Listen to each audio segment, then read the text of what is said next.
آج میں انشاءاللہ آپ سے بات کروں گی اس دعا کے بارے میں جو کبھی رد نہیں کی جاتی۔ دعا ایک عبادت ہے، دعا ہماری ضرورت ہے۔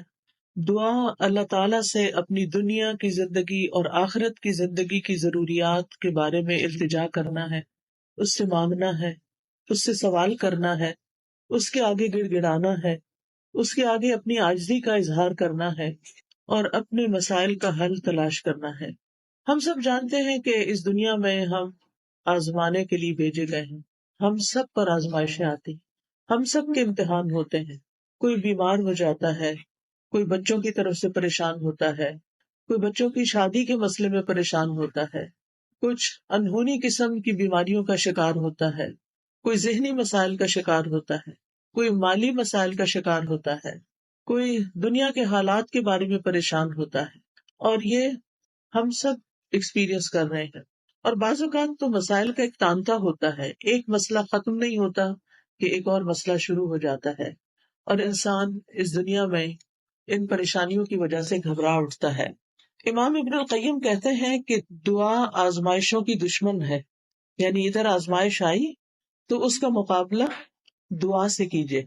وہ کہتے ہیں کہ دعا مفید ترین علاجوں میں سے ایک علاج ہے، یہ آزمائشوں کی دشمن ہے، یہ مصیبتوں کو دور دھکیلتی ہے، ان کے ساتھ گتھم گتھا ہوتی ہے، ان کے واقع ہونے کو روکتی ہے اور مصیبتوں کو ختم کرتی ہے، یا مصیبت واقع ہو جائے تو اس کو کم کرتی ہے۔ دعا مومن کا ہتھیار ہے، مفید ترین دوا ہے۔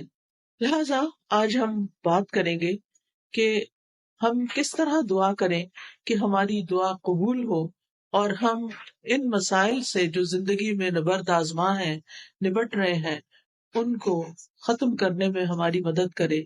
تو بات یہ ہے کہ ہم سب جانتے ہیں کہ ہمیں اللہ تعالیٰ نے ہی پیدا کیا ہے اور اسی کی طرف ہمیں پلٹ کر جانا ہے، اور اسی کے ہاتھ میں ہر مشکل کا حل ہے۔ وہ ہر چیز پر قادر ہے، وہ سب سے بڑا ہے۔ اس کو دینے کے لیے، اسے کوئی مشکل حل کرنے کے لیے کسی سے پوچھنا نہیں پڑتا، کسی کی مدد لینی نہیں پڑتی۔ لہذا جب سب کچھ اسی کے اختیار میں ہے، لہو ملک السماوات والارض، آسمانوں اور زمین کی ملکیت، کنٹرول، سارے کا سارا اسی کے ہاتھ میں ہے۔ لہذا جب کوئی مشکل آئے تو ہمیں اسی کی طرف رجوع کرنا چاہیے۔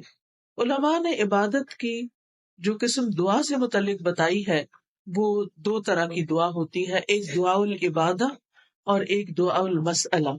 یعنی ہماری جتنی بھی عبادتیں ہیں، نماز، روزہ، حج، زکوٰۃ، جتنے بھی اعمال ہیں، ان سب کو بھی دعا کہا جاتا ہے، کیونکہ یہ بھی دراصل ہم اللہ سبحانہ تعالیٰ کے حضور جب حاضر ہوتے ہیں، مثلا نماز میں، تو آپ دیکھیے کہ ہم سینے پہ ہاتھ باندھ کے بھی دعا کرتے ہیں۔ ہم سمع اللہ لمن حمدہ کے بعد ربنا ولک الحمد حمدا کثیرا طیبا مبارکا فیہ اللہم لا مانع لما اعطیت ولا معطی لما منعت، حمد کے بعد آخر میں پھر دعا کرتے ہیں۔ رکوع میں بھی دعائیں ہوتی ہیں، سجدے میں بھی دعائیں۔ حدیث میں آتا ہے کہ سجدے میں انسان سب سے زیادہ اللہ تعالیٰ کے قریب ہوتا ہے، تو وہاں بھی ہم دعا کرتے ہیں۔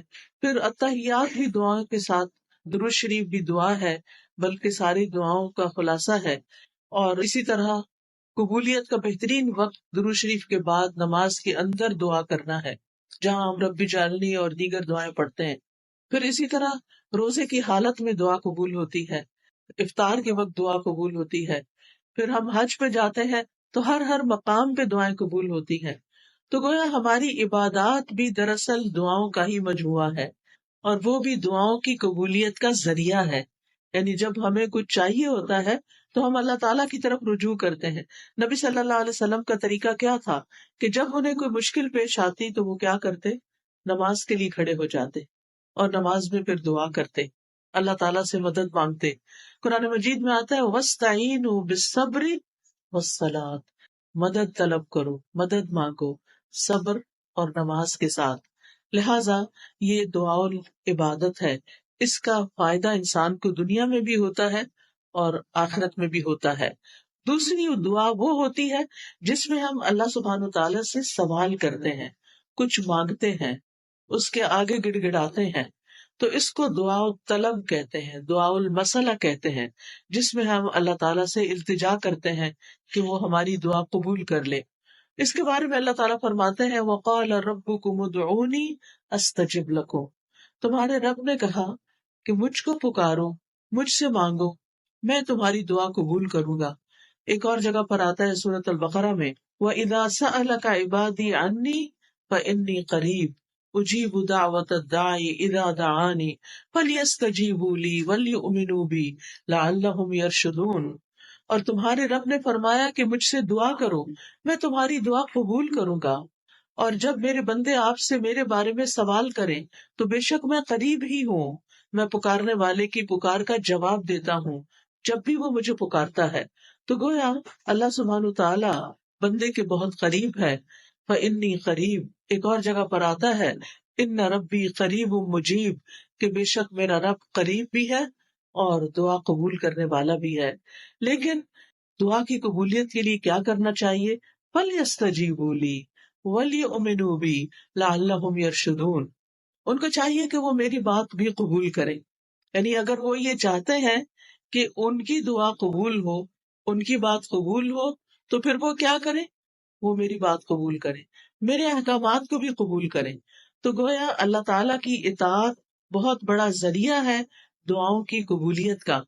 اور پھر اسی طرح وَلْيُؤْمِنُوا بِي، مجھ پر اعتماد کریں، ایمان رکھیں، یعنی دعا کرتے رہیں، جب اس کی قبولیت کا وقت ہوگا، جب وہ واقعی قبول ہونی چاہیے، اس وقت وہ دعا قبول ہو جائے گی۔ اس لیے مایوس نہ ہو، اعتماد رکھیں، ایمان رکھیں، یقین رکھیں، لعلہم یرشدون، تاکہ وہ بھلائی پائیں، ہدایت پائیں۔ کیونکہ رشد جو ہوتی ہے، رشد اس میں ہدایت بھی ہوتی ہے اور بھلائی کے معنوں میں ہوتی ہے۔ یعنی انسان کی عقل کی دو قسمیں ہوتی ہیں، ایک وہ ہوتی ہے جس کے ذریعے انسان چیزوں کو سمجھتا ہے، اچھے برے کا فرق پہچانتا ہے، اور ایک ہدایت کی قسم رشد کہلاتی ہے، جس میں انسان اچھے برے کا فرق جان کر پھر بھلائی تک پہنچ جاتا ہے، خیر تک پہنچ جاتا ہے۔ اس لیے رب سے دعا کرتے رہنا چاہیے۔ اسی لیے ابراہیم علیہ السلام نے جب دعائیں کی تھی تو آخر میں فرمایا تھا ان ربی لسمیع الدعاء، بے شک میرا رب تو ضرور دعاؤں کا سننے والا ہے، یعنی وہ تو لازماً دعائیں سنتا ہے۔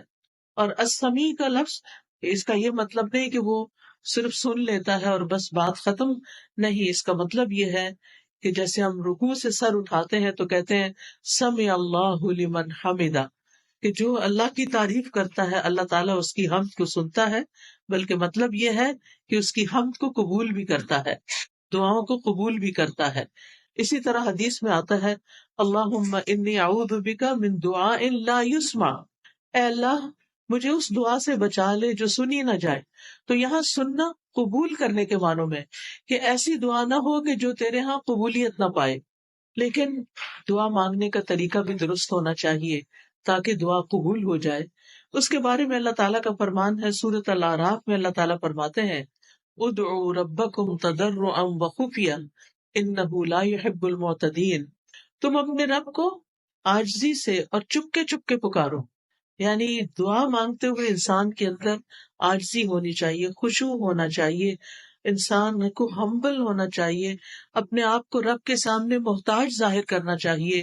اور پھر فرمایا وَلَا تُفْسِدُوا فِي الْأَرْضِ بَعْدَ إِصْلَاحِهَا، دعاؤں کی قبولیت چاہتے ہو تو آہوزاری سے پکارو، چپ کے پکارو، اللہ تعالیٰ حد سے بڑھنے والوں کو پسند نہیں کرتا، اور تم زمین میں اس کی اصلاح کے بعد فساد نہ کرو، یعنی زمین میں مطیع اور فرمانبردار بن کے رہو، بگاڑ پیدا نہ کرو۔ ان رحمت اللہ قریب من المحسنین، بے شک اللہ کی رحمت محسنین سے، نیکوکاروں سے بہت قریب ہے، یعنی اللہ تعالیٰ ان لوگوں کی دعا زیادہ سنتا ہے جو لوگوں کے ساتھ بھلائی کرتے ہیں، نہ کہ ان کے درمیان پھوٹ ڈالتے ہیں، فساد کرتے ہیں اور ان کی زندگی مشکل کرتے ہیں۔ لہٰذا اگر ہم چاہتے ہیں کہ ہماری دعائیں قبول ہو تو اس کے لیے بہت ضروری ہے کہ پھر ہم اللہ سبحانہ تعالیٰ کے حقوق بھی ادا کریں اور اللہ کے بندوں کے ساتھ بھی بھلائی کا اور رحمت کا معاملہ کریں۔ یعنی ہم چاہتے ہیں کہ ہم پر رحمت کی جائے تو ہمیں کیا کرنا چاہیے؟ دوسروں کے ساتھ رحم کا معاملہ کریں۔ کہتے ہیں نا ارحموا من فی الارض یرحمکم من فی السماء، تم اس پر رحم کرو جو زمین میں ہے تو تم پر وہ رحم فرمائے گا جو آسمان میں ہے، یعنی اللہ سبحانہ تعالیٰ تم پر اپنی رحمت فرمائے گا۔ تو اس سے یہ پتہ چلتا ہے کہ دعا مانگنے کے وقت انسان کا طریقہ کیا ہونا چاہیے۔ سب سے پہلے کہ گڑ گڑا کے پوری توجہ سے رو کے اللہ سبحانہ تعالیٰ کے آگے فریادیں کر کے، لیکن حد سے نہ بڑھا جائے۔ حد سے بڑھنا کیا ہے کہ انسان ایسی حرکتیں شروع کر دے کہ جن کا سنت سے کوئی تعلق نہیں، نبی صلی اللہ علیہ وسلم نے اس طرح کی دعا نہیں مانگی۔ پھر اسی طرح یہ کہ پوری امید کے ساتھ دعا کرنی چاہیے، پورے یقین کے ساتھ دعا کرنی چاہیے کہ ہماری دعا قبول ہوگی۔ اللہ تعالیٰ سے نا امید نہیں ہونا چاہیے۔ وَادْعُوهُ خَوْفًا وَطَمَعًا، خوف رکھتے ہوئے اور امید کے ساتھ دعائیں کرنی چاہیے، یعنی انسان دعا مانگنے سے رکے نہیں بلکہ مانگتا رہے۔ دیکھا جائے تو اللہ تعالیٰ کو تو انسان کی دعا کی ضرورت نہیں کہ بندہ اس سے ضرور مانگے، یہ تو انسان کے اپنے فائدے میں ہے کہ انسان اللہ سے مانگتا ہے۔ یہ جو اللہ تعالیٰ ہمیں حکم دے رہے ہیں کہ دعا مانگتے رہو، تو آپ دیکھیں کہ اس میں ترغیب دی جا رہی ہے۔ اس کو ضرورت نہیں ہے، ہمیں ضرورت ہے، ہم محتاج ہیں۔ سورۃ فاطر میں اللہ تعالیٰ فرماتے ہیں یا ایھا الناس انتم الفقراء الی اللہ واللہ هو الغنی الحمید، اے لوگو تم سب اللہ کے محتاج ہو اور اللہ بے نیاز ہے، تعریف والا ہے۔ یعنی محتاج ہم ہیں، ضرورت ہماری ہے، اور اللہ بے نیاز ہے، اس کو ضرورت نہیں ہے، اس کو کسی کی محتاجی نہیں ہے کہ کوئی دعا کرے گا تو اس کی شان بلند ہوگی، وہ تو پہلے سے ہی بلند شان کا مالک ہے۔ ایک حدیث قدسی میں آتا ہے اللہ تعالیٰ فرماتے ہیں اے میرے بندو، تم کبھی مجھے نقصان پہنچانے کی طاقت نہیں رکھو گے، یعنی میرا کچھ نہیں بگاڑ سکتے کہ مجھے نقصان پہنچا سکو، نہ کبھی مجھے فائدہ پہنچانے کے قابل ہوگے کہ مجھے فائدہ پہنچا سکو، نہ ہم اللہ تعالیٰ کا نقصان کر سکتے ہیں اور نہ ہی اس کو فائدہ دے سکتے ہیں۔ اسی لیے ایک اور حدیث میں آتا ہے اے میرے بندو، اگر تمہارے پہلے والے اور تمہارے بعد والے اور تمہارے انسان اور تمہارے جن سب مل کر تم میں سے ایک انتہائی متقی انسان کے دل کی طرح ہو جائیں تو اس سے میری بادشاہت میں کوئی اضافہ نہیں ہوگا۔ یعنی اگر ہم سب کے سب بہت نیک بھی بن جائیں تو اللہ تعالیٰ کو تب بھی کوئی فائدہ نہیں۔ ہم اپنا سارا مال بھی خرچ کر دیں تو اللہ تعالیٰ کا کچھ بھی فائدہ نہیں، اس کا ریٹرن خود ہم ہی کو ملنے والا ہے۔ تو بات یہ ہے کہ دعا انسان ہی کو فائدہ دیتی ہے، لہذا دعا مانگتے رہنا چاہیے، کیونکہ دعا ایک عبادت ہے۔ ہم اپنی زندگی میں جتنی بھی دعائیں کریں گے اتنی زیادہ اللہ تعالیٰ کی محبت پائیں گے، کیونکہ نبی صلی اللہ علیہ وسلم نے فرمایا لیس شیء اکرم علی اللہ من الدعاء، اللہ کے ہاں دعا سے بڑھ کر کوئی چیز عزت والی نہیں۔ یعنی ہم بندوں سے مانگتے ہیں تو وہ کیا ہوتا ہے، ذلت ہوتی ہے، لیکن جب ہم اللہ سے مانگتے ہیں تو اللہ تعالیٰ کے ہاں درجات بلند ہوتے چلے جاتے، عزت بڑھتی چلی جاتی ہے۔ دعا کرنے والے سے اللہ تعالیٰ محبت کرتا ہے، اور جو دعا نہیں کرتا اس سے کیا ہوتا ہے پتہ نا آپ کو، اللہ تعالیٰ اس سے ناراض ہوتا ہے۔ جو دعا نہیں کرتا، جو اللہ سے نہیں مانگتا، جو اللہ کے سامنے اپنی حاجت نہیں رکھتا، اللہ تعالیٰ اس سے ناراض ہوتا ہے۔ لہٰذا دعا کرنے والے اللہ کے محبوب ہیں اور نہ مانگنے والوں سے اللہ تعالیٰ ناراض ہوتا ہے۔ دعا نہ کرنا تکبر کی علامت ہے۔ بعض لوگوں کو کہا جاتا ہے نا دعا کرو، میں تو بہت کر لی کوئی فائدہ نہیں ہوا، یا کہتے ہیں اس کو تو پتہ ہی ہے ہمیں کیا چاہیے، ہمیں کیا ضرورت ہے کہ ہم اس سے مانگے۔ نہیں، ہمیں ضرورت ہے اس سے مانگنے کی، اور جب تک ہم مانگتے رہیں گے ہماری نیکیوں میں اضافہ ہوتا رہے گا، اور ایک وقت آئے گا کہ قبول بھی ہو جائے گی۔ قیامت کے دن یعنی ہر دعا قبول ہوتی ہے، کچھ دعائیں دنیا میں اسی وقت دیر اینڈ دین قبول ہو جاتی، کچھ دعاؤں کے بدلے میں اللہ تعالیٰ ہماری کچھ اور خیر بھلائی کر دیتا ہے جو ہم خود مانگ نہیں رہے ہوتے۔ اللہ تعالیٰ وہ چیزیں ہمیں عطا کر رہا ہوتا ہے جو ہماری اس دعا کی قبولیت سے زیادہ بڑی ضرورت ہوتی ہے، اور کچھ دعائیں ہماری آخرت کے لیے سیو کر دی جاتی ہیں۔ جب ہمارے عمل میں کچھ بہت اچھا نہیں ہوتا، ہمارے پاس بہت ساری نیکیاں نہیں ہوتی، لیکن ہم کسی مسئلے میں پریشان ہوتے ہیں اور دعائیں کرتے رہتے ہیں، تو یہ ہماری نیکیوں میں اضافے کا ذریعہ بن جاتی ہیں۔ اور قیامت کے دن اللہ تعالیٰ کے ہاں جو بندہ ان دعاؤں کا اجر پائے گا جو دنیا میں قبول نہیں ہوئی تھی، تو انسان کیا تمنا کرے گا کاش دنیا میں میری کوئی دعا بھی قبول نہ ہوئی ہوتی اور آج سارے کا سارا مجھے یہی ملتا. ہم سب جانتے ہیں کہ دنیا کی زندگی جو ہے وہ ہماری بہت ہی محدود سی ہے.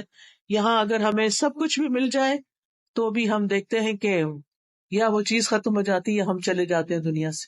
یعنی کچھ بھی تو یہاں باقی رہنے والا نہیں.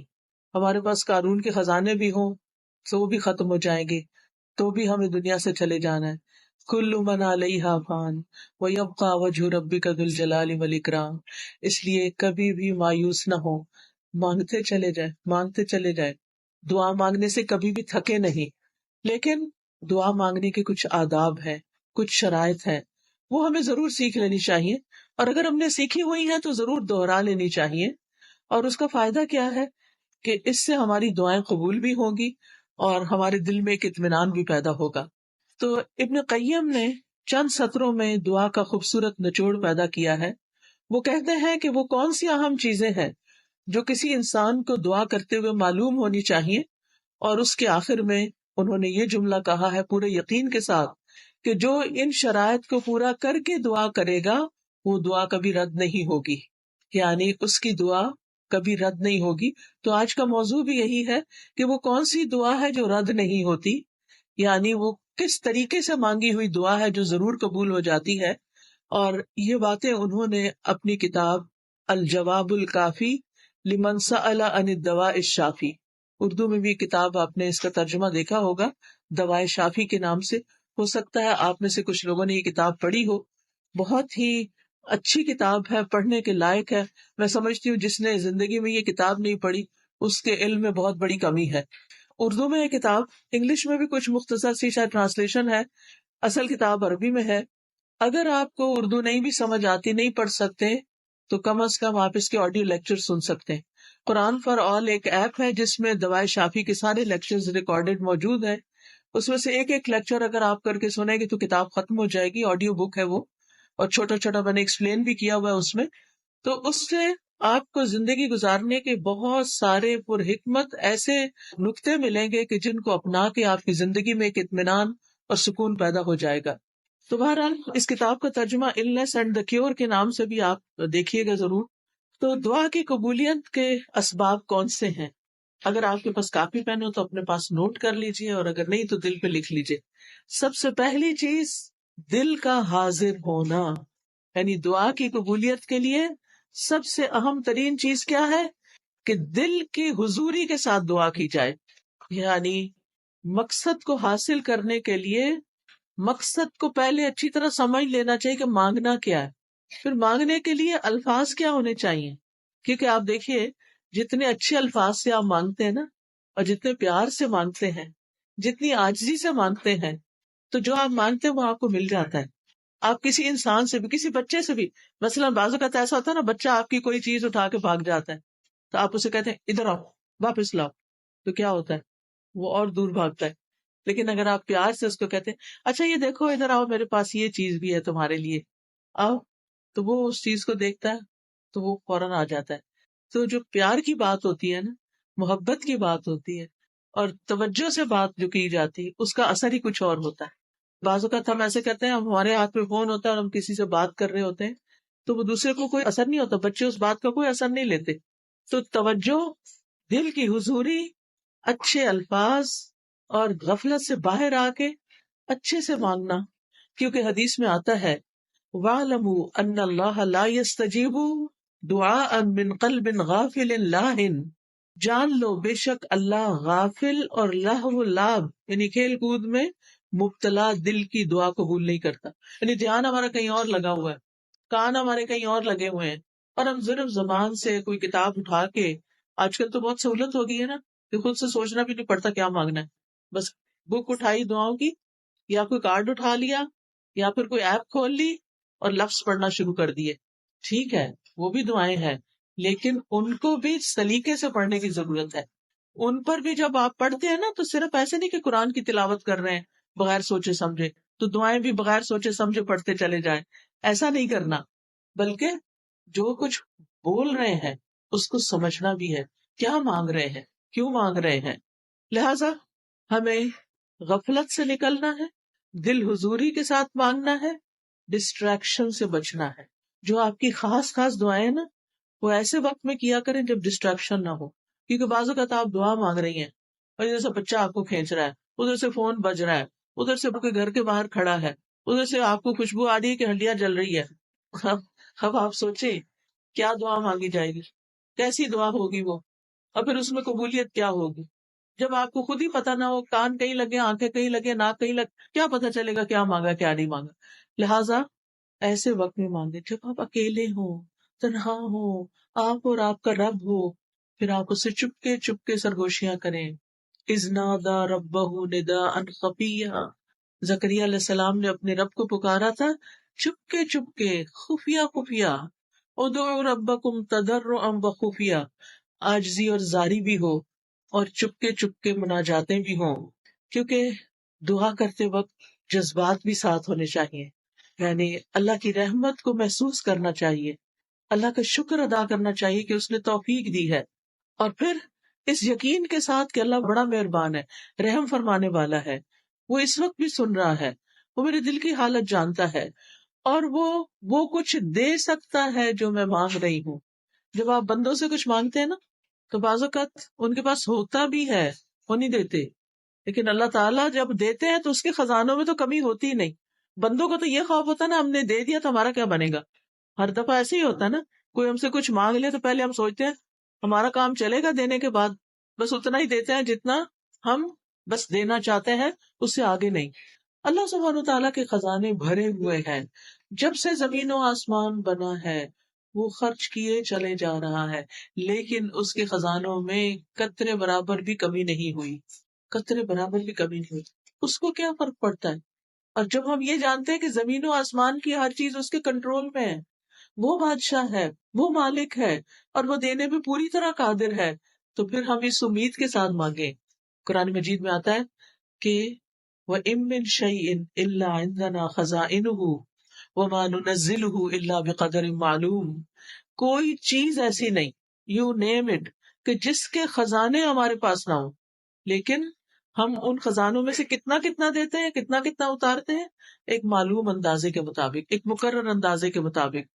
کیونکہ اللہ تعالیٰ الحکیم بھی ہے, اس کو پتا ہے کس انسان کو کب کون سی چیز دینی چاہیے, کیونکہ وہ ہمارے بارے میں ہم سے زیادہ جانتا ہے نا, کہ اگر میں نے اس کی دعا قبول کر لی اور اس کو وہ مل گیا جو چاہتا ہے, پھر یہ مجھے بھول جائے گا, اور مجھ سے غافل ہونا اور بھولنا اس بندے کے حق میں نقصان دہ.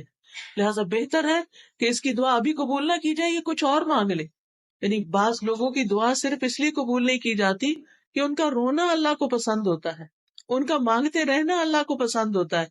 کیونکہ جب ہم دکھی ہوتے ہیں, تکلیف میں ہوتے ہیں, پریشان ہوتے ہیں, تو پھر ہم اللہ کی طرف رجوع کرتے ہیں, اور جب ہماری ضروریات پوری ہو جاتی ہیں تو پھر ہم کیا کرتے ہیں, پھر تو ہم نماز پڑھنا بھی بھول جاتے ہیں, پھر ہم صدقہ خیرات دینا بھی بھول جاتے ہیں. لہٰذا اللہ سبحانہ تعالیٰ ہمیں کسی نہ کسی مشکل میں ڈالے رکھتا ہمارے فائدے کے لیے, ہماری بھلائی کے لیے, تاکہ ہم اللہ تعالیٰ کی طرف رجوع کرتے رہیں.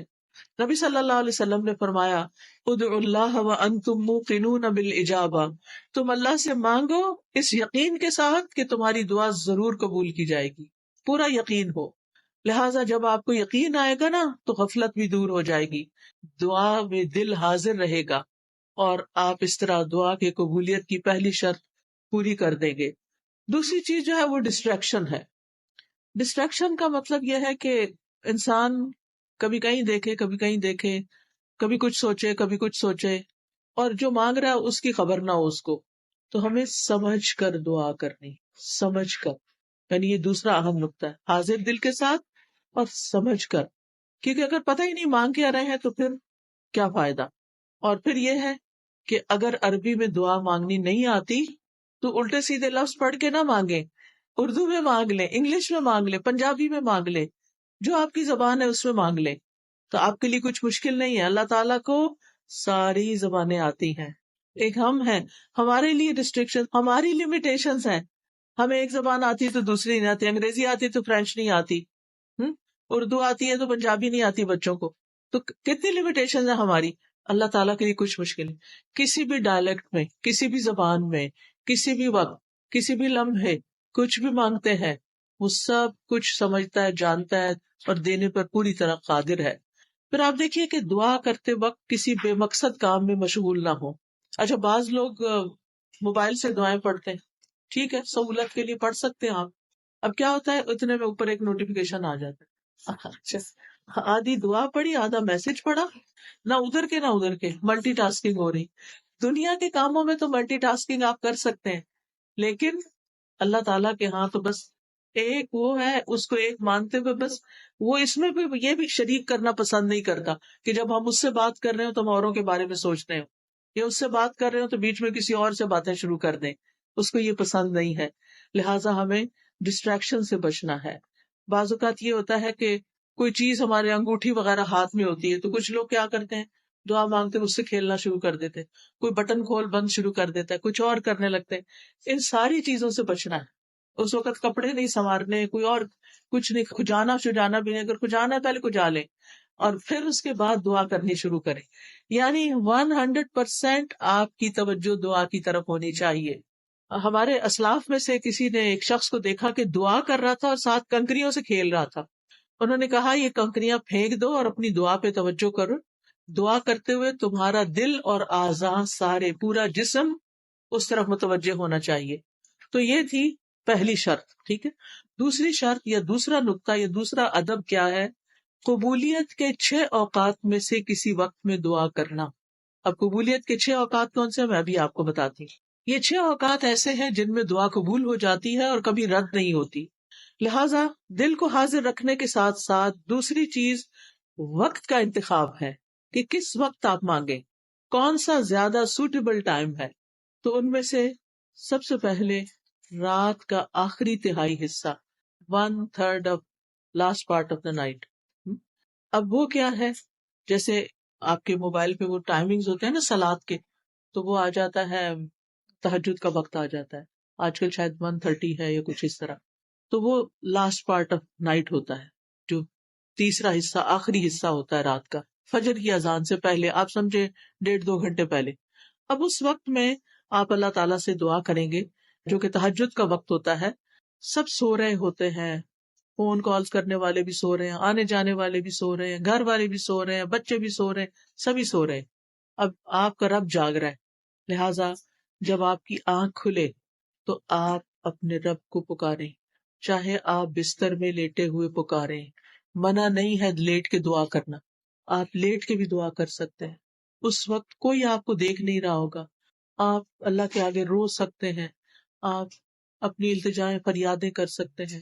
اگر کوئی ساتھ سویا ہوا ہے تو پھر زور سے نہیں بولیے، دل دل میں بولیے، کیونکہ اللہ تعالیٰ نے اجازت دی ہے کہ ادعوا ربکم تضرعا وخفیہ، خفیہ خفیہ، چپکے چپکے، وسپرنگ میں، دل ہی دل میں اللہ کے ساتھ فریادیں کرنا شروع کر دیں، اور یہ دل کی حضوری کا بہترین وقت ہے۔ حدیث میں آتا ہے ہمارا رب تبارک و تعالی ہر رات آسمانی دنیا پہ نزول فرماتا ہے، جب رات کا آخری تہائی حصہ باقی رہ جاتا ہے اور وہ آواز دیتا ہے کوئی جو مجھ سے دعا کرے تو میں اسے قبول کر لوں۔ اللہ تعالیٰ خود پکار رہے ہیں، مانگو مجھ سے، ہے کوئی جو مجھ سے مانگے تو میں اسے عطا کر دوں، ہے کوئی جو مجھ سے بخشش طلب کرے تو میں اس کو معاف کر دوں، اور یہ ہر رات ہوتا ہے، ایوری نائٹ۔ لہٰذا اس وقت سے فائدہ اٹھانا چاہیے۔ اگر ہم اپنے گناہوں سے پریشان ہیں، اپنی بری عادتوں سے پریشان ہیں، اپنے کچھ مینٹل ہیلتھ کے بارے میں پریشان ہیں، کسی خاص مسئلے کے بارے میں پریشان ہیں، تو اس آخری حصے میں رات کے اٹھیں اور اللہ تعالیٰ سے دعا کریں۔ اللہ تعالیٰ اپنی شان کے مطابق آپ کو نوازے گا، اور یہ دعاؤں کی قبولیت کا سنہری موقع ہوتا ہے۔ دوسرے مواقع کون سے ہیں؟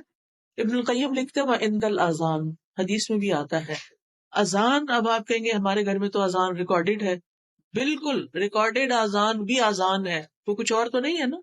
بعض لوگ کہتے ہیں اچھا اس کا جواب دیں، بھئی کیوں نہ دے، وہ کیا کہہ رہا ہے، وہ وہی تو کہہ رہے جو اذان کے الفاظ ہیں۔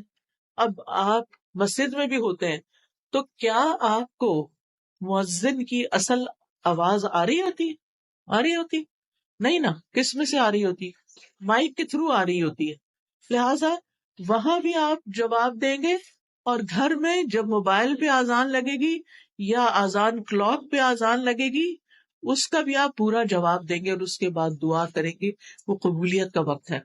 اچھا کچھ لوگ تو گھروں میں اذان آن ہی نہیں کرتے، موبائل پہ بھی انہوں نے بس وہ چھوٹی سی اذان رکھی ہوئی ہے جو بس تھوڑا سا نوٹیفیکیشن دیتی ہے، 2 دفعہ اللہ اکبر کر کے وہ بند ہو جاتی ہے۔ نہیں، اپنے گھروں میں اذان لگائیں۔ پہلے تو الفجر کی وہ اذان ہوتی تھی، کلاک ہوتا تھا، وہ گھروں میں عام طور پر بج رہا ہوتا تھا، تو بہت ضروری ہے۔ ہمارے گھروں کے اندر جو شیاطین کا اثر ہے، جو بے چینیاں ہیں، جو بچوں کی نافرمانیاں ہیں، ان میں بہت بڑی وجہ یہ ہے کہ گھروں میں قرآن نہیں پڑھا جاتا، گھروں میں اذان کی آواز نہیں سنائی دیتی۔ ہم ایسی جگہوں پر رہتے ہیں کہ جہاں پر اذان نہیں آتی، لہٰذا بہت ضروری ہے کہ آپ ہر طرح کے شر سے بچنے کے لیے گھر میں اذان بلند آواز سے لگائیں، کہ ہر نماز کے وقت پر اذان لگ جائے اور اس کا جواب دیں گے آپ۔ اللہ اکبر کا اللہ اکبر جو مؤذن کہتا جاتا ہے آپ جواب میں وہی بولتے جائیں گے، اور جب وہ حی علی الصلاۃ اور حی علی الفلاح کہے گا تو اس وقت آپ لا حول ولا قوت الا باللہ پڑھیں گے، اور اس کے بعد پھر یہ ہے کہ آپ یہ دعا پڑھیں گے، اللہم رب هذه الدعوۃ التامہ والصلاۃ القائمہ آت محمدا الوسیلۃ والفضیلہ وابعثہ مقاما محمودا الذی وعدتہ، اور پھر درود شریف پڑھ کے جو دل میں ہے آپ کے مانگے اللہ سے، انشاءاللہ آپ کی دعا قبول ہوگی۔ اور پھر اس کے بعد یہ ہے کہ دعا کی قبولیت کا تیسرا وقت اذان اور اقامت کے بیچ میں، جیسے آپ مسجد میں گئے ہیں، جمعہ پڑھنے کے لیے گئے ہیں، یا ویسے آپ واک ان چلے گئے مسجد کے اندر، اذان ہو رہی تھی تو اب اذان کا تو آپ نے جواب دے دیا، دعا کر لی، تھوڑی دیر کے بعد اقامت ہوتی ہے جب نماز کھڑی ہوتی ہے۔ یہ بیچ کا وقت بڑا ہی قیمتی وقت ہے، یہ سارا وقت دعاؤں کی قبولیت کا وقت ہے۔ لیکن افسوس کے ساتھ یہ کہنا پڑتا ہے کہ ایون جمعے کے دن مسجد میں ہوتے ہوئے لوگ اس وقت کی قدر نہیں کرتے، جبکہ وہ وقت بھی قبولیت کا وقت ہوتا ہے۔ لہٰذا آپ کا دل اگر بوجھل ہے، آپ پریشان ہیں، آپ جہاں ڈرائیو کیجیے اور جائیے مسجد میں جا کے بیٹھ جائیے، اذان سنیے، اذان اور اقامت کے بیچ میں خوب خوب اللہ سے رو کے دعائیں کیجیے، اور پھر نماز پڑھ کے آ جائیے۔ عورتوں کا مسجد جانا منع نہیں، امہات المومنین کو دیکھتے ہیں، صحابیات کو دیکھتے ہیں، سب مسجد جاتی تھی، بلکہ فجر کی نماز میں شریک ہوتی تھی، عشاء کی نماز میں شریک ہوتی تھی، اور نبی صلی اللہ علیہ وسلم نے فرمایا کہ تم عورتوں کو مسجد آنے سے مت روکو۔ لہٰذا یہاں اگر گھر کے اندر آپ کی سیٹسفیکشن نہیں ہوتی تو آپ اللہ کے گھر بیت اللہ شریف جانا تو دور کی بات ہے، وہاں تو ہر وقت کی دعائیں قبول ہو رہی ہوتی، لیکن یہاں پہ جو آپ کے لوکل مساجد ہیں ان کو بھی آباد کیجیے۔ کتنا افسوس ہوتا ہے کہ رمضان میں پھر لوگ مسجدوں میں آ جاتے ہیں اور رمضان ختم ہوتا ہے، کسی وقت آپ جا کے دیکھیں عصر کی نماز میں چند نمازی ہوں گے، مغرب کو جا کے دیکھیں، فجر کو جا کے دیکھیں، حالانکہ مردوں کے لیے مسجد میں نماز پڑھنا واجب ہے، لازم ہے، اور عورتوں کے لیے اس کی رخصت ہے کہ جب چاہیں جائیں۔ لہٰذا اس وقت کو آپ نے ضائع نہیں کرنا۔ پھر دعا کی قبولیت کا چوتھا وقت فرض نماز کے آخر میں، فرض نماز کے آخر میں وہ کون سا وقت ہوتا ہے؟ سلام پھیرنے سے پہلے، جہاں آپ اتحیات پڑھتے ہیں نا، تو اتحیات پڑھنے کے بعد درود شریف پڑھتے ہیں، آپ نے ساری نماز مکمل کر لی، اب آپ اس وقت صرف رب جلنی پڑھ کے سلام نہ پھیر دیں، وہ بھی پڑھیں، اور اس کے علاوہ آپ کی جو بھی دعا ہے دل میں، اردو میں نہیں مانگے، آپ دیکھ لیں مسنون دعاؤں میں سے کون سی دعا اس سے ملتی جلتی ہے، یا آپ صرف استغفار پڑھنا شروع کر دیں، کیونکہ استغفار سے کیا فائدے ہوتے ہیں، یعنی آپ کہیں استغفر اللہ ربی من کل ذنب واتوب الیہ ربی انی ظلمت نفسی، یہ دعا تو مسنون دعا ہے ویسے بھی، ربی انی ظلمت نفسی ظلما کثیرا ولا یغفر الذنوب الا انت، تو یہ دعا آپ پڑھ سکتے ہیں، اور دل میں اپنی حاجت رکھے۔ سورۃ نوح اگر آپ پڑھیں تو اس میں آتا ہے کہ نوح علیہ السلام نے اپنی قوم کو بہت سمجھایا تھا اور کہا تھا، میں نے اپنی قوم سے کہا کہ اپنے رب سے استغفار کرو۔ استغفار کا مطلب ہوتا ہے اپنے گناہوں کی معافی مانگ۔ فائدہ کیا ہوگا؟ یرسل السماء علیکم مدرارا، تم پر آسمان سے موسلا دھار بارشیں برسائے گا۔ آج آپ دیکھیں کہ کینیڈا کا کیا حال ہو گیا ہے، کتنا ڈراؤٹ ہو گیا ہے، کتنے عرصے سے ڈھنگ سے بارش نہیں ہوئی۔ ہم اس کو فار گرانٹیڈ لیتے ہیں کیونکہ ہر تھوڑے دن بعد بارش، ہر تھوڑے دن کبھی سنو ہو رہی ہے، کبھی بارش ہو رہی، ہم سمجھتے تھے یہ ہمارا حق ہے، لیکن اب آپ دیکھیں مہینہ ہوا ہے مجھے واپس آئے ہوئے اور مسلسل دھوپ نکل رہی ہے یا بادل آ رہے ہیں، ہلکی پھلکی پھوار پڑتی ہے اور بات ختم ہو جاتی ہے۔ کتنی جگہوں پر آگ لگی ہوئی ہے اور اس کی پولوشن یہاں تک، اس کا دھواں اسموک یہاں تک آ رہا ہے اور لوگوں کے گلے خراب ہو رہے ہیں۔ اور کیا کہہ رہے ہیں ماہرین کہ اس کا حل صرف بارش ہے، بارش ہوگی تو یہ آگ بجھے گی، ان کے پاس کوئی طریقہ ذریعہ نہیں ہے آگ بجھانے کا۔ تو آپ خود سوچئے کہ ہم سب کو اجتماعی استغفار کرنی چاہیے. ہم یہ نہ سوچیں کہ سب کچھ ہے کہ کیا فرق پڑتا ہے اگر نہیں بھی بارش تو اچھا موسم ہے، باہر چھتری نہیں لے کے جانی پڑے گی، پارک میں جا کے بیٹھیں گے، دھوپ میں بیٹھے نہیں. بارش کی انسانوں کو، جانوروں کو، پرند چرند ہر ایک کو ضرورت ہوتی ہے. پودوں کو ہماری ضرورت ہے، ہم سب کو ضرورت ہے. اگر پانی کی سطح نیچے چلی جائے تو آپ دیکھیں کہ کھیت ویران ہو جاتے ہیں. لہٰذا اللہ سبحانہ و تعالیٰ سے استغفار کرنا ہے. اور پھر آسمان سے بارشیں برسنے کے علاوہ کیا ہے؟ تمہارے لیے مال اور اولاد ہوگی، یعنی تمہیں مال بھی ملے گا. اگر کسی کو اپنے فائنینشیل پرابلمس ہیں وہ بھی کثرت سے استغفار پڑھے. یا اولاد کی طرف سے کوئی پریشانی ہے، بچے ہیں نہیں، بچے ہیں لیکن بیمار ہیں، بچے ہیں لیکن بات نہیں مانتے، بچے ہیں لیکن شادی نہیں ہو رہی، کوئی بھی مسئلہ اولاد سے ریلیٹڈ ہے تو کیا کریں؟ استغفار کی کثرت کر دیں، اپنے گناہوں کی معافی مانگتے چلے جائیں. اور وَيَجْعَلْ لَكُمْ أَنْهَارًا، تمہارے لیے نہریں جاری کر دے گا اللہ تعالیٰ. باغات ہوں گے، نہریں ہوں گی. تو جب فرض نماز ختم کریں تو اس سے پہلے کم از کم ایک دفعہ استغفار ضرور پڑھ لیں. اللہم اغفر لی ذنبی کلہ دقہ و جلہ اولہ و آخرہ سرہ و علانیتہ. یہ ایک استغفار کی دعاؤں کا کارڈ بھی ہے. اس میں آپ دیکھیں کہ بہت سی استغفارات کے ورژنز ہیں جن کو آپ تہجد کے وقت بھی پڑھ سکتے ہیں اور اس کے علاوہ بھی یاد کر سکتے ہیں. یہ گناہوں کی بخشش کا کارڈ ہے، ہر ایک کے پاس ہونا چاہیے. جیسے پہلے بھی میں نے عرض کیا نا کہ الفاظ میٹر کرتے ہیں، ورڈز ڈو میٹر، کہ آپ کن لفظوں سے بول رہے ہیں، کن لفظوں سے معافی مانگ رہے ہیں. ہمارے پاس تو اتنے اچھے لفظ نہیں ہوتے، لیکن قرآن مجید کی آیات اور جو نبی صلی اللہ علیہ وسلم کے الفاظ ہیں وہ خوبصورت الفاظ ہیں، تو ان کے ذریعے استغفار کریں تو انشاءاللہ آپ کے مسائل حل ہوں گے. اب یہ جو سلام پھیرنے سے پہلے کا وقت ہے یہ بہت قیمتی وقت ہے، کیونکہ آپ نے وضو کیا، قبلے کی طرف رخ کیا، اللہ اکبر کہہ کے اللہ کی بڑائی بیان کی، ہاتھ باندھ کے اس کے سامنے کھڑے رہے، اللہ کے کلام کی تلاوت کی، آپ نے رکوع کیا، آپ نے اللہ کی حمد بیان کی، آپ نے سجدہ کیا، آپ اتحیات میں بیٹھے، اور پھر آپ نے ایک رکعت پڑھی، 2 رکعت پڑھی، 3 پڑھی، 4 پڑھی، اور اب آپ تشہد میں بیٹھے ہوئے ہیں. عاجزی کا انداز ہے، گھٹنے موڑ کے بیٹھنا، عاجزی کے ساتھ بیٹھے ہوئے ہیں اور قبلہ رخ کیا ہوا ہے، درود شریف پڑھ لیا آپ نے. کتنی ساری چیزیں جمع ہو گئی آپ کی دعا کی قبولیت کے لیے. لیکن عام طور پر لوگوں کو پتہ ہی نہیں ہوتا کہ یہ دعا کی قبولیت کا وقت ہے، لہٰذا وہ جلدی سے ربی جلنی بے سوچے سمجھے پڑھ کے سلام پھیر دیتے اور ایک موقع گنوا دیتے ہیں.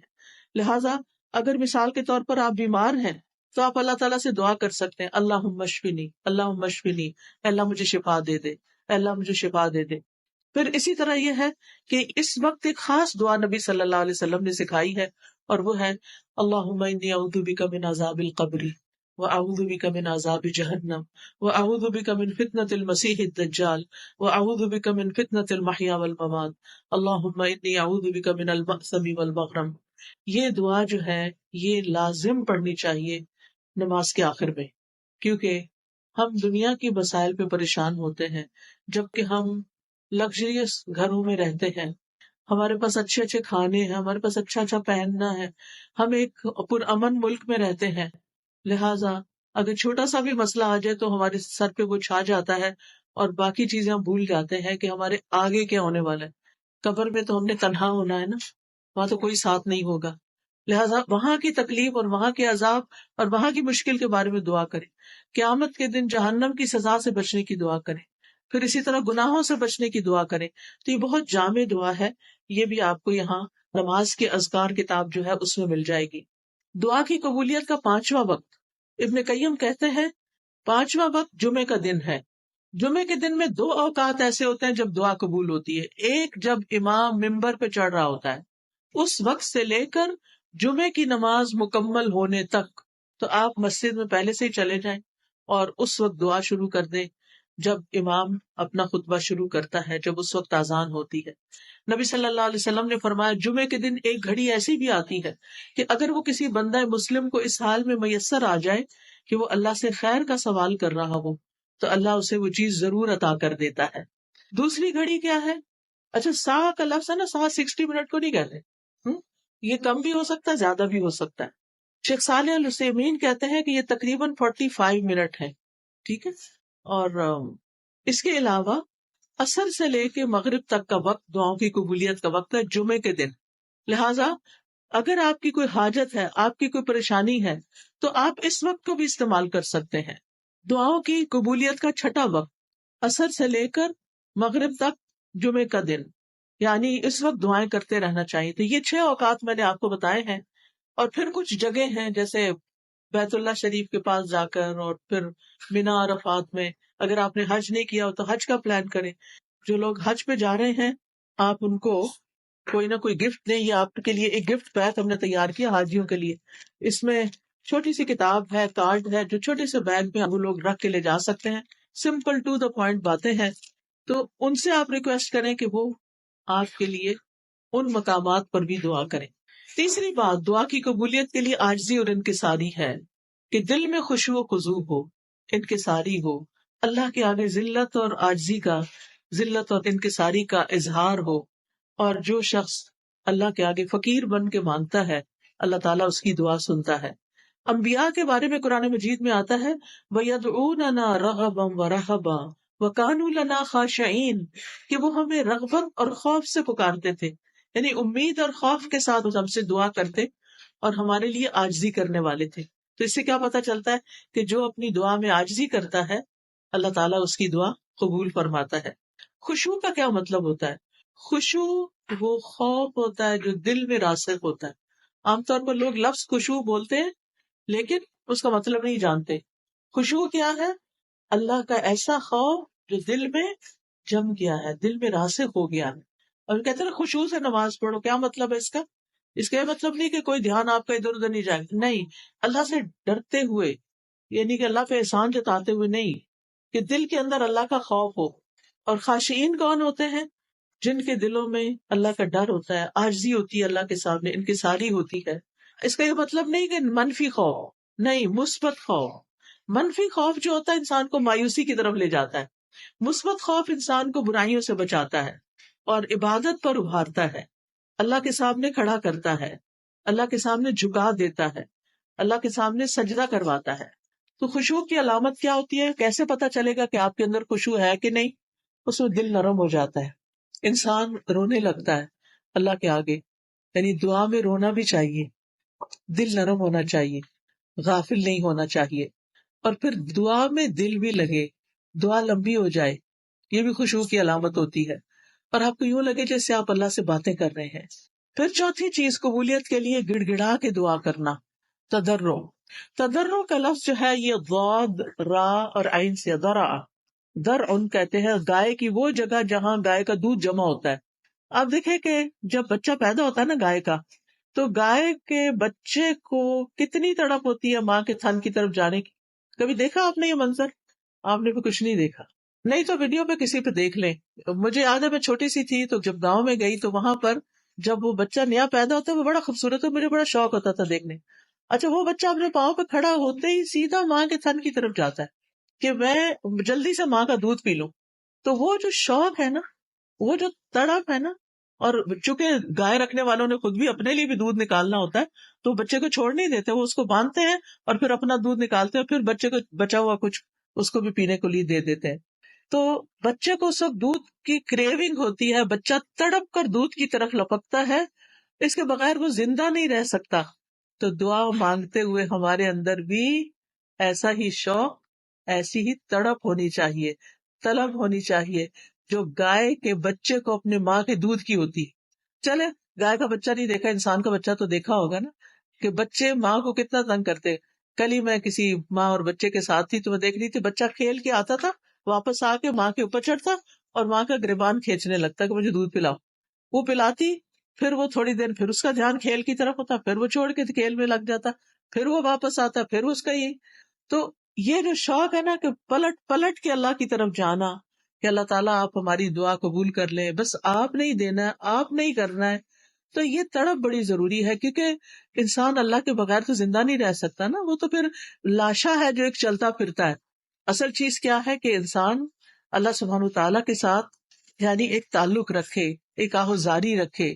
اور پھر آپ دیکھتے ہیں کہ جن بچڑوں کی مائیں مر جاتی نا گائے، تو بچڑے زندہ بھی نہیں رہتے. ہم؟ یعنی اللہ سبحانہ تعالیٰ کے ساتھ تعلق کے بغیر، اس کی محبت کے بغیر، اس کے خوف کے بغیر ہماری زندگی نہیں ہے. ہم زندہ لوگوں میں سے نہیں، ہم جی رہے ہیں، بس کھا رہے ہیں، پی رہے ہیں، چل رہے ہیں، پھر رہے ہیں، لیکن دل مردہ ہے، دل میں کوئی خوشی نہیں ہے، دل میں جینے کی کوئی امنگ نہیں ہے. اسی لیے آپ دیکھیں کہ جو مایوس لوگ ہوتے ہیں وہ خودکشی کرنا چاہتے ہیں، وہ زندہ ہی نہیں رہنا چاہتے. تو دعا جو ہے وہ انسان کو مایوسی سے بچاتی ہے، ڈپریشن میں جانے سے بچاتی ہے. آپ کو ایک سہارا ہوتا ہے، آپ کو ایک امید ہوتی ہے کہ آپ کا رب ہے، وہ زندہ رب ہے، الحی القیوم، وہ ضرور سنے گا اور وہ اس بھنور سے مجھے نکالے گا، اس مشکل سے مجھے باہر لے جائے گا. 5واں نقطہ، قبلہ رخ ہو کے دعا کرنا. یہ فرائض میں سے نہیں ہے لیکن یہ قبولیت کے لیے افضل ہے. ابن قیم کہتے ہیں وَاسْتَقْبَلَ الدَّاعِيَ الْقِبْلَةَ، کہ دعا کرنے والا قبلہ رخ ہو کر دعا کرے، یہ دعا کے آداب میں سے ہے.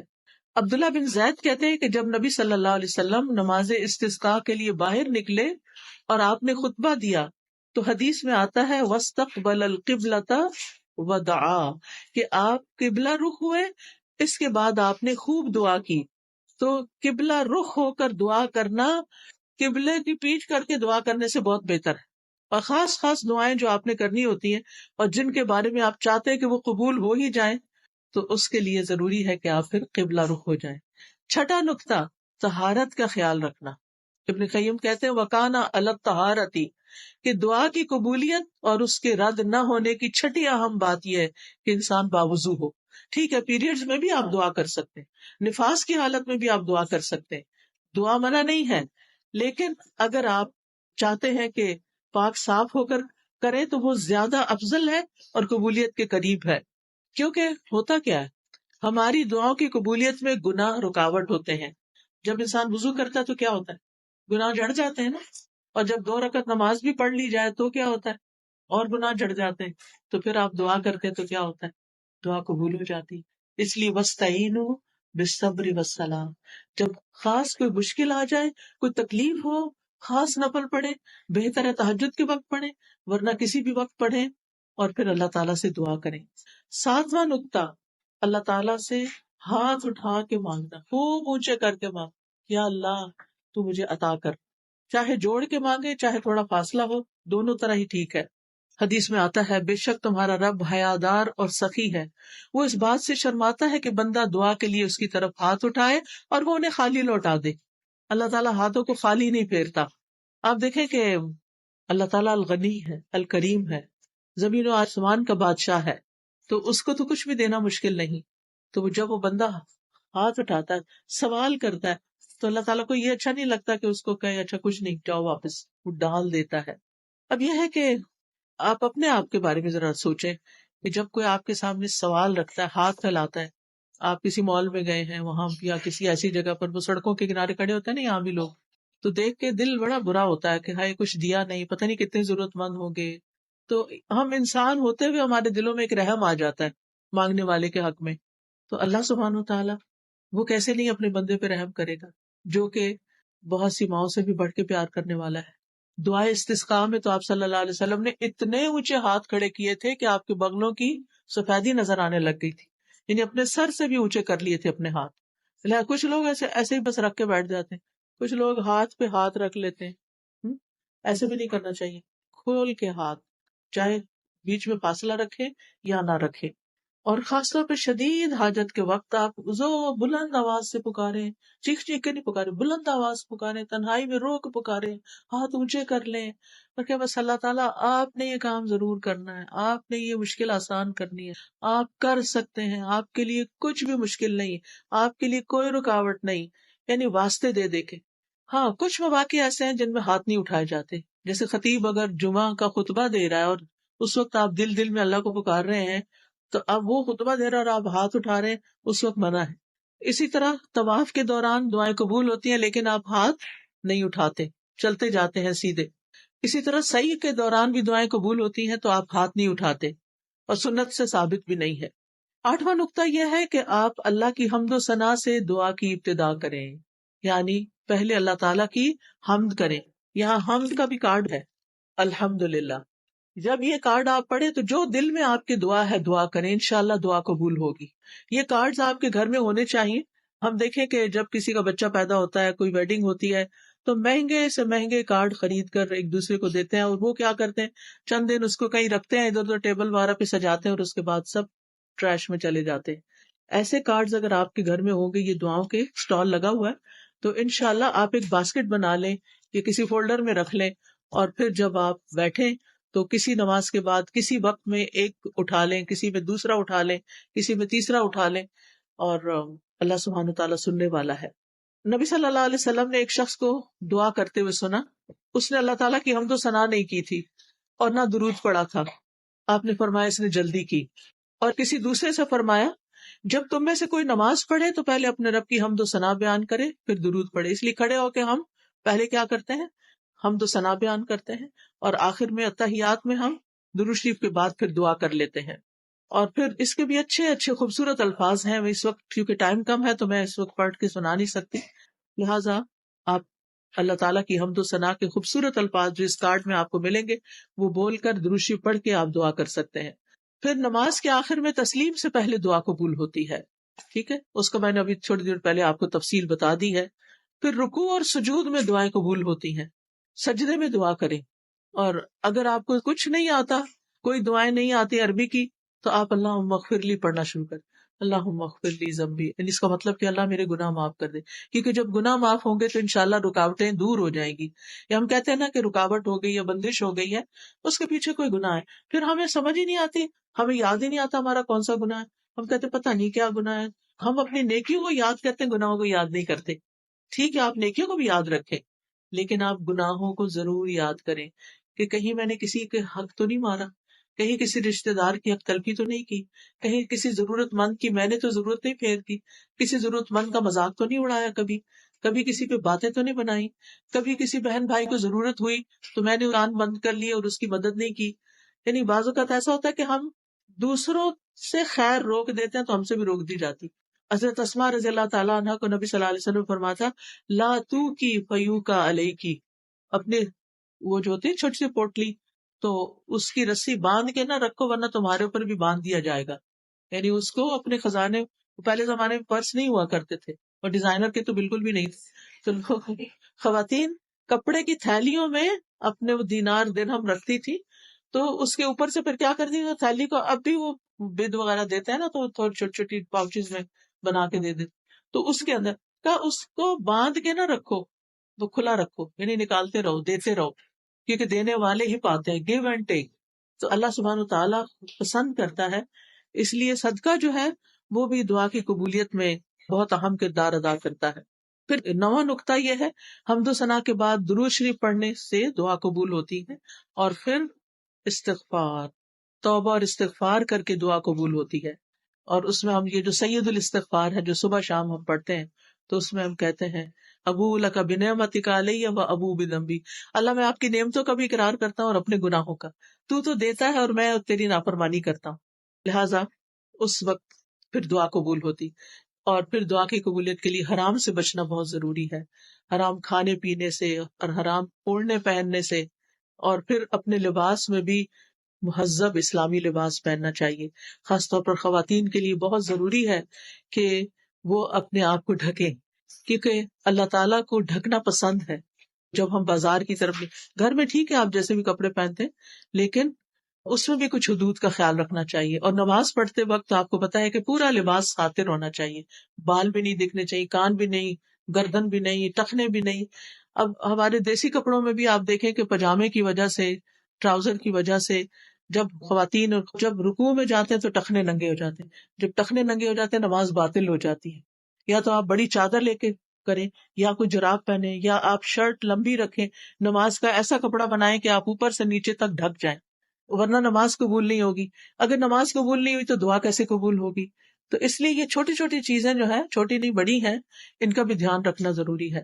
کیونکہ ایک شخص پکارتا ہے تو اللہ تعالیٰ فرماتے ہیں کہ اس کی دعا کیسے قبول ہو، کہ اس کی غذا بھی حرام کی اور اس کا لباس بھی حرام کا. نہ کھانے میں وہ احتیاط کرتا، بس حلال ہے حرام ہے کچھ بھی کھا لیتا ہے، اور اسی طرح لباس کا بھی اہتمام نہیں کرتا. تو اس کا اہتمام بھی ضروری ہے، کیونکہ دعا کی قبولیت میں لباس کا اہم کردار ہے. پھر اسی طرح 10واں نقطہ ہے دعا میں تکرار، ریپیٹیشن، دعا بار بار دہرانا، دہراتے جائیں، پھر مانگے پھر مانگے پھر مانگے، ایک دن، دوسرے دن، تیسرے دن، کبھی یہ نہ کہیں بہت دفعہ پکارا ہے اب مانگا نہیں جاتا، بس تھک گیا ہوں مانگ، کبھی نہ تھکے، اور بار بار ربنا کہیں، اے ہمارے رب، اے میرے رب، اور پھر یہ کہ اللہ تعالیٰ کے اچھے اچھے ناموں کے ساتھ اس کو پکارے، اور پھر یہ کہ کہیں اللہ تعالیٰ سے، اللہ تعالیٰ میں تو مانگتا رہوں گا، میں نے نہیں پیچھے ہٹنا، آپ نے مجھے دینا ہی دینا ہے، آپ نے مجھے وہ عطا کرنا ہے جو میں آپ سے مانگ رہا ہوں، اور آپ مجھ جیسے مسکین انسان کو خالی ہاتھ لوٹا دیں گے، میں نے خالی ہاتھ نہیں جانا۔ آپ دیکھیں کہ بندوں کے سامنے بھی جب ہم، حالانکہ بندے سٹنجی ہوتے ہیں، اللہ تعالیٰ تو سخی کریم ہے، تو بندوں سے بھی جب ہم سب بخیل سے بخیل بندے کے آگے بھی تکرار کریں نا تو وہ پھر مان ہی جاتا ہے کسی طرح۔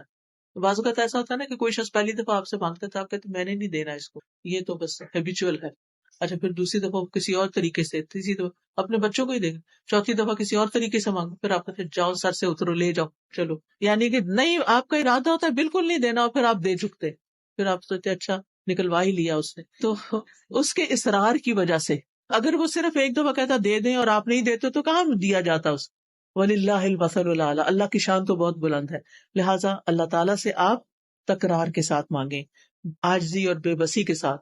11واں نقطہ کیا ہے؟ محبت پر مبنی الفاظ سے مانگیں، خوشامد کریں، اللہ آپ کریم ہیں، آپ حکیم ہیں، آپ قدیر ہیں، آپ قادر ہیں، آپ مقتدر ہیں، پیارے پیارے نام لے کے، اور پھر آپ دیکھیں حضرت زکریا نے کیا کہا تھا، ربی انی وہن العظم منی واشتعل الرأس شیبا ولم اکن بدعائک ربی شقیا، اللہ میرا سر بڑھاپے سے بڑک اٹھا ہے، سارے بال سفید ہو گئے ہیں، اور میری بیوی بانجھ ہے، میری ہڈیاں کمزور ہو گئی ہیں، لیکن میں تو اس سے دعا مانگ کے کبھی نامراد نہیں ہوا، مانگتا رہوں گا، آپ دینے والے ہیں۔ تو کتنی خوبصورت الفاظ میں انہوں نے اپنی حالت کا ذکر کیا۔ ایوب علیہ السلام نے بیماری میں کیا کیا، انی مسنی الضر وانت ارحم الراحمین، یہ پیار کے کلمات، اللہ مجھے بہت تکلیف پہنچ گئی ہے، بیمار ہو گیا ہوں اور آپ تو ارحم الراحمین ہیں، تو یہ اس کو تملک کہتے ہیں عربی زبان میں۔ پھر انبیاء کی دعاؤں کو آپ دیکھیں تو آپ کو بہترین نمونہ ملے گا۔ تو جب آپ یہ سوچیں گے کہ آپ کیا مانگنا ہے، کیوں مانگنا ہے، مقصد کیا ہے، اور عاجزی اور زاری سے مانگنا ہے، بہترین الفاظ میں اپنے آپ کو ایکسپریس کرنا ہے، چاہے اللہ آپ کے دل کی باتیں جانتا ہے، اللہ تعالیٰ یہ دیکھنا چاہتا ہے آپ زبان سے کیا نکالتے ہیں، آپ کن الفاظ میں مانگتے ہیں۔ حضرت مریم کی والدہ نے کن الفاظ سے دعا مانگی تھی کہ رب میں نے آپ کی نظر کر دیا جو بھی میرے پیٹ میں ہے کہ آزاد ہوگا، آپ مجھ سے قبول کر لیں، انک انت السمیع العلیم، کیونکہ آپ تو دعائیں قبول کرنے والے ہیں، آپ تو جاننے والے ہیں۔ پھر اسی طرح 12واں نقطہ یہ ہے کہ امید اور خوف کے ساتھ مانگنا، وَيَدْعُونَنَا رَغَبًا وَرَهَبًا وَكَانُوا لَنَا خَاشِعِينَ، انبیاء ایسے ہی پکارتے تھے کہ دل میں ڈر بھی ہو اللہ کا کہ کہیں دعا رد نہ ہو جائے، کوئی میرے سے غلطی ایسی نہ ہو کہ میری دعا قبول نہ ہو، اور اس کے ساتھ امید بھی رکھے کہ نہیں اللہ تو سنتا ہے، وہ قبول کرے گا۔ 13واں نقطہ اللہ سے اس کے ناموں، صفات اور وحدانیت کے ساتھ دعا کرنا، اللہ کی توحید بیان کر کے دعا کرنا۔ قرآن مجید میں آتا وَلِلَّهِ الْأَسْمَاءُ الْحُسْنَىٰ فَادْعُوهُ بِهَا، اللہ کے اچھے اچھے نام ہیں، ان ناموں کے ساتھ اس کو پکارو، لہٰذا اللہ کے تمام نام پرفیکٹ اور ایکسیلنٹ ہیں، لہٰذا اللہ کے نام کیسے، یا رحمان یا رحیم، تکرار کریں، یا اللہ یا رحمان یا رحیم، یا غفار یا غفور اغفر لی، یا رحمان ارحمنی، یا حکیم یا علیم علمنی فہمنی، یا رزاق ارزقنی، یا شافی اشفنی، یعنی اللہ کے مخصوص ناموں کے ساتھ اللہ کو پکارے۔ ایک شخص کو نبی صلی اللہ علیہ وسلم نے سنا کہ وہ دعا کر رہا ہے، اور وہ دعا کی تھی اللہم انی اسألک انی اشہد انک انت اللہ لا الہ الا انت الاحد الصمد الذی لم یلد ولم یولد ولم یکن لہ کفوا احد۔ تو آپ نے فرمایا اس نے اللہ تعالیٰ سے ان ناموں کے ساتھ سوال کیا ہے کہ جب اس سے سوال کیا جائے تو اللہ تعالیٰ عطا فرماتا ہے، جب مانگا جائے تو دعا قبول ہوتی ہے، لہٰذا اللہ تعالیٰ کے ناموں کے ساتھ دعا کریں، اور یہ دعا خاص طور پر۔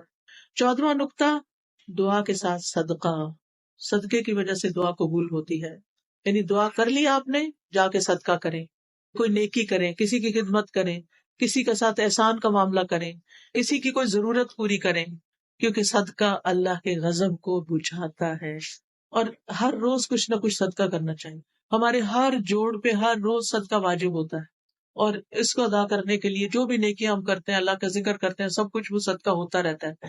لیکن ان سب کے بدلے میں اگر 2 رکعت نماز اشراق یا چاشت پڑھ لیں تو ساری ہڈیوں کا صدقہ ہو جائے گا. تو صدقہ رب کے غضب کو بجھاتا ہے، بری موت سے بچاتا ہے. یعنی جب اللہ تعالیٰ کی ناراضگی دور ہوگی تو کیا ہوگا؟ دعا قبول ہوگی. اور پھر یہ ہے کہ اللہ تعالیٰ کے عظیم نام کے ساتھ، اسم اعظم جس کو کہتے ہیں، اس کے بارے میں مختلف اقوال ہیں. اللہ کا نام جو ذاتی نام ہے نا، یا اللہ، اللہ، یہ سب سے بڑا نام ہے. باقی سب اللہ تعالیٰ کی صفات ہیں.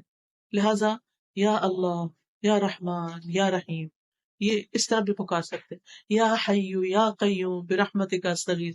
نبی صلی اللہ علیہ وسلم نے کس طرح دعائیں کی تھی بدر کے مقام پر. تو چونکہ ہمارا وقت ختم ہونے لگا، لہٰذا تھوڑی سی دعا کر لیتے ہیں اور اس کے ساتھ ہی آپ سے اجازت چاہوں گی. سبحان اللہ والحمد للہ ولا الہ الا اللہ واللہ اکبر ولا حول ولا قوة الا باللہ العلی العظیم. اللہم صل علی محمد وعلى آل محمد كما صليت على إبراهيم وعلى آل إبراهيم إنك حميد مجيد. اللهم بارك على محمد وعلى آل محمد كما باركت على إبراهيم وعلى آل إبراهيم إنك حميد مجيد. اللهم نسألك يا الله بأن لك الحمد لا إله إلا أنت المنان بديع السماوات والأرض یا ذا الجلال والاکرام یا حی یا قیوم ان تغفر لنا ذنوبنا وترحمنا وان تجیرنا من عذاب النار. یا رب العالمین ہمیں بخش دے، ہم پہ رحم فرما، ہمیں آگ کے عذاب سے بچا لے. وان ترزقنا اخلاصا فی القول والعمل وان تدخلنا الجنة وتباعدنا من النار. اللہ ہمیں اپنی باتوں میں، اپنے عمل میں اخلاص عطا فرما اور ہمیں جنت میں داخل کر دے اور آگ سے بہت دور رکھ. اللہم عاقب رقابنا من النار. اللہ ہماری گردنوں کو آگ سے آزاد کر دے. ہمارے والدین، ہمارے بچوں، ہماری مائیں، ہمارے رشتہ دار، ہمارے دوست اور جن سے ہم محبت کرتے ہیں، اللہ ان سب کو آگ سے بچا لے. اللہم اغفر لنا ذنوبنا. اللہ ہمارے گناہوں کو معاف کر دے. اللہ جتنی بہنیں آئی ہیں ان کے دلوں میں جو دعائیں ہیں، حاجتیں ہیں، اللہ ان کو پورا کر دے. اللہ ان کی ضروریات پوری کر دے. سب لوگ اپنی اپنی ضرورت کے بارے میں سوچیں. یا اللہ تو سب بہنوں کی دعا قبول فرما. اللہ جو مالی مشکلات میں ان کی دعائیں قبول فرما، جو بیمار ہیں ان کی بیماری دور فرما، جو بچوں کے رشتوں کے لیے پریشان ہیں ان کی پریشانی دور فرما، جو دلوں کی بے چینی اور روحانی امراض کا شکار ہیں ان کی بیماری دور فرما. اللہ ہمارے گھروں میں خیر و برکت نازل فرما. ہمارے بچوں کو اپنے دین کے لیے چن لے، ہمارے لیے صدقہ جاریہ بنا دے. یا اللہ ہمیں اپنا پسندیدہ بندہ بنا لے. اللہم وفقنا لما تحب و ترضا. یا اللہ جن بہنوں نے مل کے اس پروگرام کا انعقاد کیا ہے، اس کے لیے اپنا مال، وقت، جان، ہر چیز لگائی ہے، اللہ انہیں اس کی بہترین جزائے خیر عطا فرما اور انہیں اس کا صلہ کئی گنا بڑھا کے لوٹا. یا اللہ جتنی بہنیں آئی ہیں اپنے کام کاج چھوڑ کے آئی ہیں، اپنا گھر، اپنا وقت، اپنا آرام، اللہ تعالیٰ ان سب کا آنا قبول فرما اور آج کی اس محفل میں ان کی ساری دعائیں قبول فرما لے. اللہم اغفر لنا ذنوبنا. اللہم انا نستغفرک لما لا نعلم ونعوذ بک من شر ما نعلم.